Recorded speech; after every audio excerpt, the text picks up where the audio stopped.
The rain hammered the fire escape like 1,000 tiny fists, but it was nothing compared to the thunder cracking inside my chest.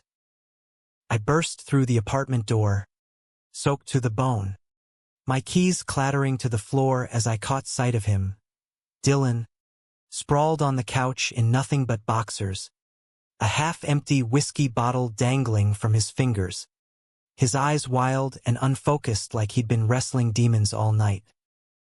"Jesse," he rasped, voice breaking like the storm outside. "I can't pretend anymore. Not with you standing there, looking at me like that." My sister's laughter still echoed in my head from her goodbye hug that morning. Emily, off to that tech conference in San Francisco for a week, oblivious as ever, planting a kiss on Dylan's cheek before vanishing into the yellow cab. She'd trusted me to keep an eye on her man. Her words light and teasing, the way they always were when she talked about the golden boy she'd snagged from some hipster bar in Williamsburg. Dylan Hayes, 30, architect by day, weekend surfer when the waves hit Coney Island just right, tall, broad-shouldered, with that easy grin that made you forget he was straight as an arrow. Or so I thought. Me, Jesse Rivera, 28, freelance photographer scraping by on gigs for indie mags, crashing in the spare room of their cramped two-bedroom in Bushwick because rent in Brooklyn was a joke and family was family. I'd always been the quiet one, the brother who fixed her leaky faucets and listened to her vent about deadlines without judgment. Gay? Yeah. But closeted enough around her that it felt like swallowing glass sometimes. Not that she'd care. Emily was the ally who dragged me to Pride if I let her, but admitting it meant admitting the stares I'd stolen at Dylan over too many shared beers. That first night alone, the apartment felt too big, the walls closing in with the hum of the fridge and the distant wail of the J train. I'd planned to hole up in my room, edit photos from a shoot in the meatpacking district, gritty portraits of drag queens under neon lights, but Dylan had other ideas. He knocked on my door around 10, shirtless from whatever half-assed workout he'd abandoned, sweat glistening on his chest like he'd run from something he couldn't name. "Hey, man, you up?" Emily left that shitty Merlot in the fridge. "Wanna kill it?" His voice was casual, but his eyes, those piercing blue ones that crinkled at the corners when he smiled, lingered a beat too long. We ended up on the fire escape, legs dangling over the alley, passing the bottle back and forth while the city sprawled below us like a glittering beast. The air was thick with autumn chill, leaves skittering across rooftops, and Dylan really talked, for the first time since he'd moved in 6 months ago. Not the surface shit about blueprints and beach breaks, but the raw underbelly. His dad bailing when he was 12, leaving him and his mom in a trailer park outside Philly. The pressure of being the straight-A golden boy who never cracked. The way Emily's fire matched his own. But sometimes he wondered if it was enough to keep the embers alive. "She's amazing, Jess," he said, staring out at the skyline, the Empire State Building winking like a distant flirt. "But fuck. I feel like I'm performing half the time." "You ever get that?" I swallowed hard, the wine burning my throat. "Every damn day." My camera sat forgotten on the coffee table inside, lens cap still on. But in that moment, I wished I'd captured him, the vulnerability cracking through his easy charm, the way his knee brushed mine and didn't pull away. We laughed it off, clinked the bottle, but the seed was planted, burrowing deep. By day 3, the tension simmered like bad coffee left on the burner. I'd wake to the scent of his cologne, something woodsy and sharp, lingering in the hallway, catch glimpses of him in the kitchen, towel slung low on his hips after a shower, muscles flexing as he reached for a mug. Work kept me out.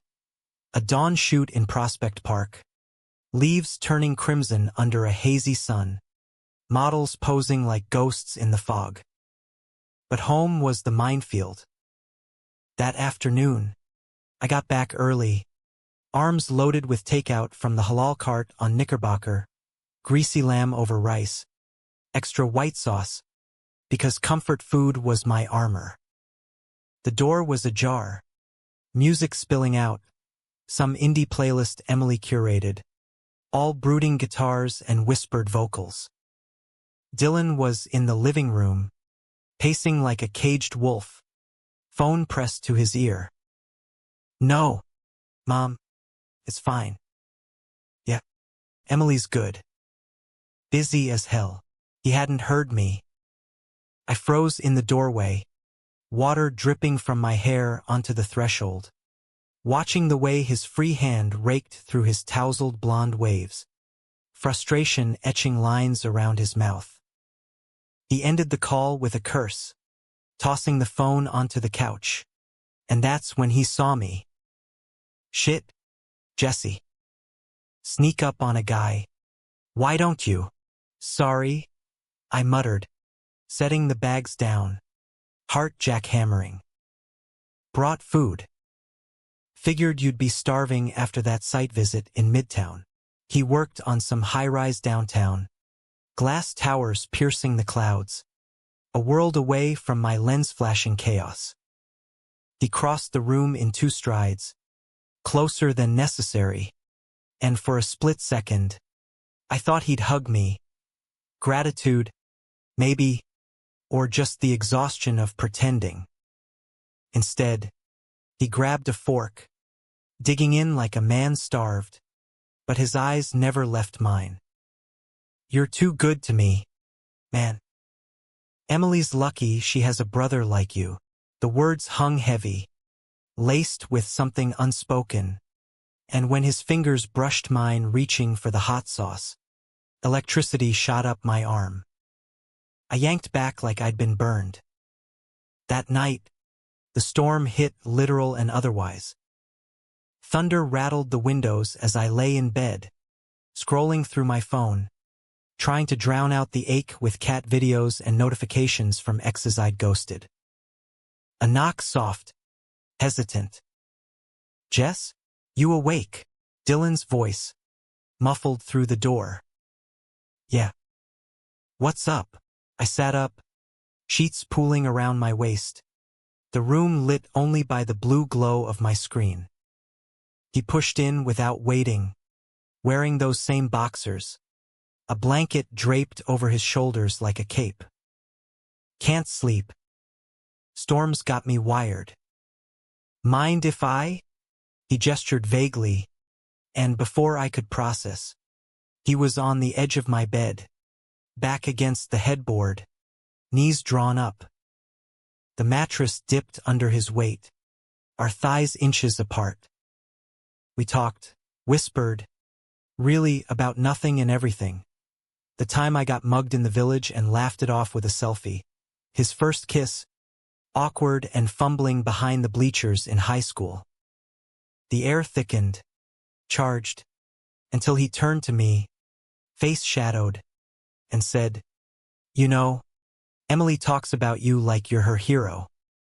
But sometimes I wonder if she sees how lonely you look." My breath caught. "What do you mean?" He shifted closer, the blanket slipping, exposing the curve of his collarbone. "Like you're holding back. From everyone. From this." His hand hovered near my arm, not touching, but the heat of it seared. I could smell him, soap and whiskey and rain, and God, it was too much. I leaned in, or maybe he did, and our lips met in a crash of hesitation and hunger, soft at first, then desperate, his stubble scraping my chin as tongues tangled like we'd both been starving for years. We broke apart gasping, foreheads pressed together, the storm raging outside mirroring the one in my veins. "Fuck," he whispered, voice wrecked. "Jesse, I don't." I cut him off, hand fisting in his hair, pulling him back. It was wrong, every fiber screamed it, but in that suspended heartbeat, felt like the only truth I'd ever touched. The next morning dawned gray and guilty, sunlight filtering through the blinds like accusatory fingers. Dylan was gone before I woke, his side of the bed cold, a note on the kitchen counter, coffee's on. Last night was intense. Talk later? My stomach twisted as I poured a mug, black and bitter, staring at the mug tree where Emily's favorite, chipped from a flea market in Soho, hung next to his. What the hell had we done? She was my sister, the one who'd bandaged my scraped knees and cheered my first gallery show, even if it was just 12 prints in a basement space off Bedford Avenue. And Dylan? He loved her, or at least, that's what his Instagram feed screamed. All couple shots at rooftop bars and lazy Sundays in McCarran Park. I texted her a thumbs-up emoji to her check-in from SFO. All good here. Dylan's behaving. Liar. The day blurred. A client call for a wedding spread I didn't want to shoot. Dodging paparazzi-level crowds at the farmer's market for heirloom tomatoes that tasted like regret. By evening, Dylan texted Jim. Back late. Relief and disappointment warred in my chest. I paced the apartment, camera in hand, snapping aimless shots, the peeling wallpaper, the stack of Emily's unread New Yorkers, the fire escape where it had all ignited. Click. Focus. Anything to steady the shake. He stumbled in around midnight, gym bag slung over his shoulder, hair damp from a post-workout shower that clearly hadn't happened at home. Hey, he said, avoiding my eyes as he kicked off his sneakers by the door. The air crackled, unspoken words piling like storm debris. Hey, I leaned against the counter, arms crossed, heart a drum solo. About last night was a mistake. The words landed like a slap, casual but cutting. He grabbed a water from the fridge, chugging it down, throat working in a way that made my mouth dry. Emily's my girl. Jess. You're her brother. Shit. I don't even. I'm not. He trailed off, rubbing the back of his neck. The universal guy gesture for I'm freaking out. Yeah. Mistake. I forced a nod, bitterness rising like bile. Won't happen again, but it did. 2 nights later, Emily called video, her face pixelated from the hotel Wi-Fi, grinning ear to ear about a panel on AI ethics that bored her to tears. How's the dynamic duo holding up? Dylan being his charming self. I angled the phone to show the living room. Dylan sprawled on the couch mid-Netflix binge. Some true crime doc about Wall Street wolves. He waved, flashing that grin, but when I hung up and sat beside him, the space between us hummed. She sounds happy, he murmured, eyes on the screen but body tuned to mine. She is. My voice was steady, but my knee pressed against his. Deliberate now. He didn't move away. The doc droned on betrayals, backroom deals, but it was background noise to the war in my head.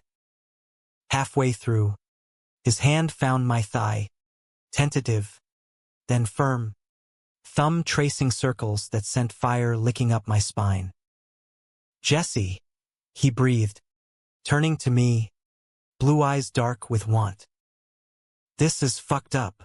I know, but I was already kissing him, slower this time, savoring the taste of him, salt and spearmint, hands roaming under his shirt, mapping the ridges of muscle I'd only glimpsed before. We tumbled to the floor, rug burning my back, clothes shedding like old skin. His mouth on my neck, my fingers in his hair, gasps echoing off the brick walls. It was messy, urgent, a collision of need we'd both denied too long. When he entered me, it was with a reverence that shattered me. Eyes locked, breath synced, the world narrowing to the stolen pocket of us. After, tangled in sheets on the couch, his head on my chest, he whispered, "I think I'm falling for you." The words hung, fragile as frost, and I held him tighter, ignoring the ghost of Emily's laughter in the next room. Days bled into a secret rhythm. Mornings of stolen glances over cereal bowls, afternoons where he'd text me from job sites, "Miss your face," and I'd reply with a blurry selfie from a rooftop in Dumbo, the bridge arcing like a promise. Nights were ours, lazy makeouts in the dark, his body fitting against mine like it had always belonged there. We talked dreams, him wanting to design something green, sustainable, not another soulless tower. Me craving a solo exhibit, raw shots of queer joy in the shadows of the city. "You're talented as hell," he'd say, tracing my tattoos, a compass rose on my forearm, inked after coming out to Mom before she passed. "Don't let this place grind you down." But guilt gnawed, a rat in the walls. Emily's texts piled up. "Love you both." One more panel, then home.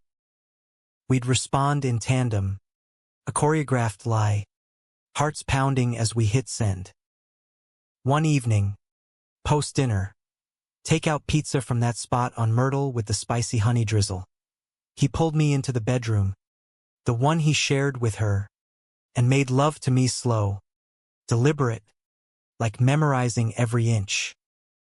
"Tell me you love me," he murmured against my skin, and I did, the words spilling like confession. "I love you, Dylan." "God, I do," he stilled, then smiled, soft and real. "Me too. We'll figure this out." But figuring it out meant facing the fallout.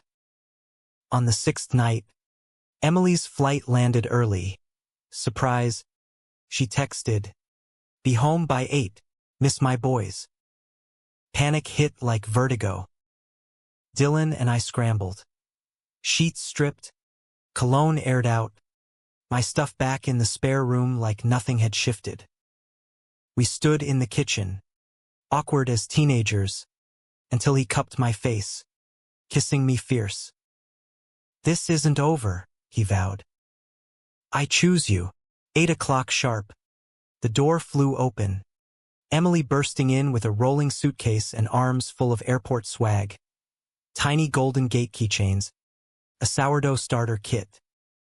"Babe, Jess," hugs all around, her perfume floral and familiar, cutting through the haze. She chattered about the conference, keynotes, networking mixers, that one panelist who ghosted his own talk, while Dylan unpacked her bag, me brewing tea like the dutiful brother. It almost worked. Dinner at the diner down the block, greasy spoons and bottomless coffee, felt normal, her hand in his, my jokes landing easy. But as we walked home, arm in arm the three of us, streetlights casting long shadows, I caught Dylan's glance, loaded, aching, and knew the fracture was there, spiderwebbing beneath the surface. That night, Emily crashed early, jet-lagged and buzzing from wine. Dylan slipped into my room past midnight, wordless, sliding under the covers like a thief. We didn't speak, just held on, his heartbeat a lullaby against my palm. But dawn brought reality, her humming in the shower, coffee brewing, life snapping back into its prescribed lanes. The crack widened over the next week.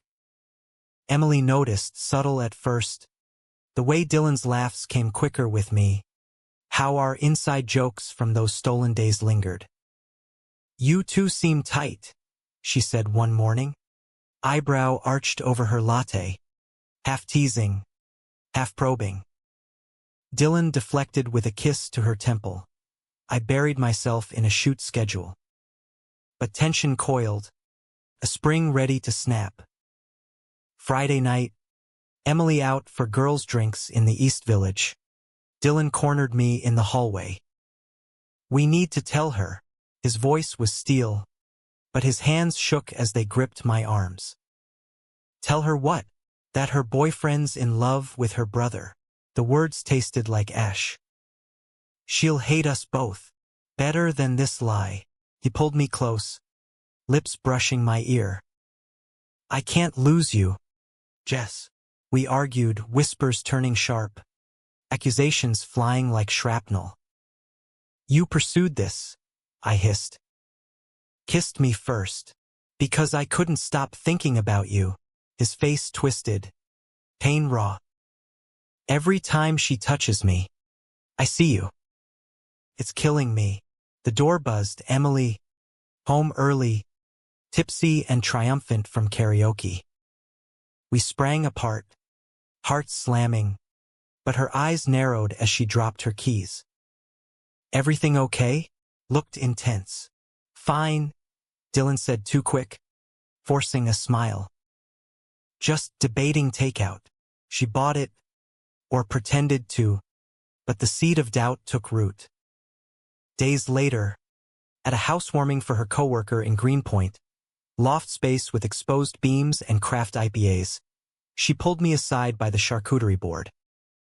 "Jess, level with me." "Is Dylan pulling away?" He seems distracted. My throat closed. "Nah. Work stress. You know how he gets with deadlines."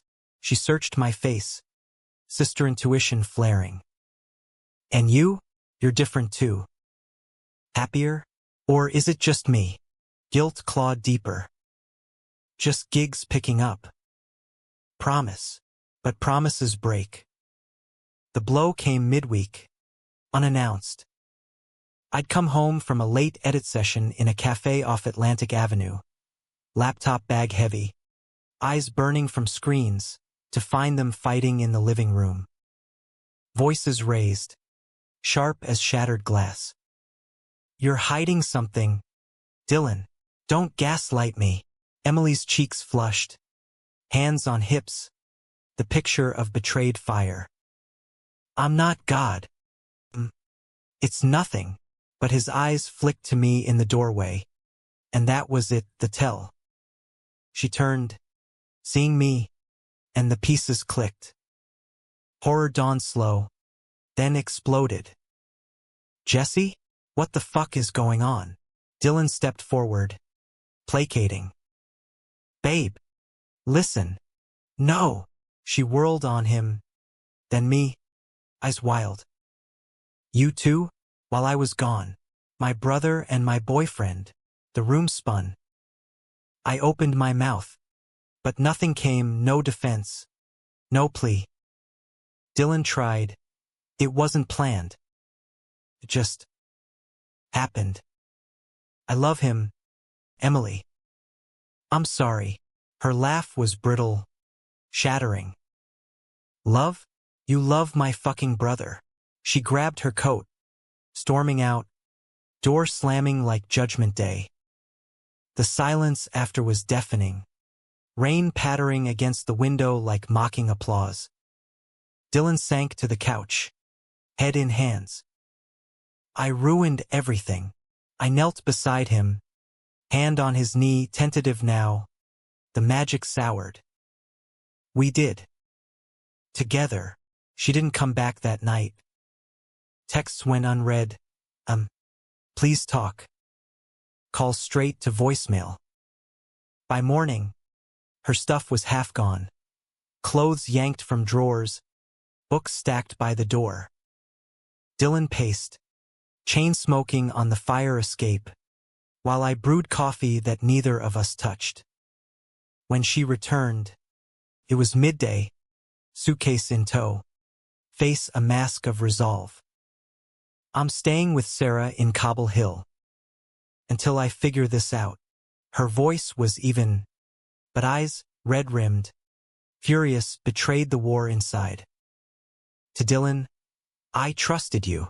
To me, and you let me. I'm so sorry. I choked, stepping forward. She held up a hand, stopping me cold. Don't. Just don't. The door clicked shut behind her, final as a full stop. The apartment echoed with absence.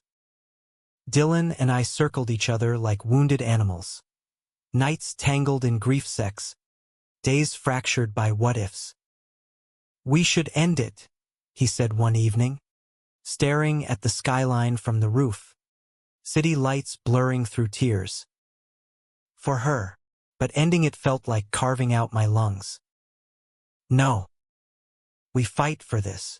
We tried. Couples therapy for us. Not her, in a walk-up office off Union Square. The therapist's neutral tones probing our mess. His confusion over labels, never questioning his straightness until me. My fear of losing family. Love isn't a betrayal if it's honest, she said, but honesty felt like a blade. Emily's silence stretched, 2 weeks, then 3. A single text, need space. Don't contact. Gutted us. Dylan threw himself into work. Sketches piling up for a park pavilion in Red Hook. Green spaces he'd dreamed of building. I shot obsessively, portraits of strangers in the subway, capturing fleeting connections amid the grind. The climax hit on a Friday in November, wind whipping off the East River as leaves swirled like confetti from hell. Emily showed up unannounced, knocking with purpose. Dylan answered, me hovering in the kitchen, heart in my throat. Can I come in? Her voice, steady. He stepped aside. She entered, coat dusted with chill, eyes scanning us both, wary, but not broken. I talked to Mom. About everything. Mom, our anchor, widowed in Queens, who'd always said blood was thicker than bad decisions. Dylan's jaw tightened. Let me finish. She sat, uninvited, on the couch that held our sins. I hate you both right now. For lying, for making me the fool. But I saw it coming, maybe. The way you looked at each other. I just didn't want to believe it. Tears pricked my eyes. We're sorry. More than I know, she exhaled, long and shaky. And I forgive you. Not today, not fully. But eventually. Because family's messy, Jess. And love? It's not a zero-sum game. To Dylan, you hurt me deep. But if this is real, if you're happy, don't fuck it up again. He nodded, throat working. I won't. I love her as a friend, always. But you're my heart, my sister-in-law, if you'll let me earn it. She stood, hugging him brief, then me, fierce, bone-crushing. Take care of each other. And call Mom. She misses her boys. The door closed softly this time. Dylan turned to me, pulling me into his arms. Rain starting outside like renewal. We made it, he whispered, lips on mine. Not yet, I said, smiling through tears. But we're starting. Months later, spring thawed Brooklyn's edges. Cherry blossoms in the Botanic Garden. Our first real date there. Hands laced under bows. Emily came around slow. Awkward brunches at Buttermilk Channel. Her new girl, fiery redhead from the conference, teasing us all. Forgiveness isn't linear, but it's human. Dylan broke ground on his pavilion. Curves of steel and green echoing the bend in his smile when he looks at me. My exhibit? Solo show in Chelsea. Walls lined with us, not explicit, but implicit. Two men against the skyline. Raw and unapologetic. Love's a storm. Yeah, fierce. Unpredicted. But in its wake, we rebuild. Stronger. Realer. Home.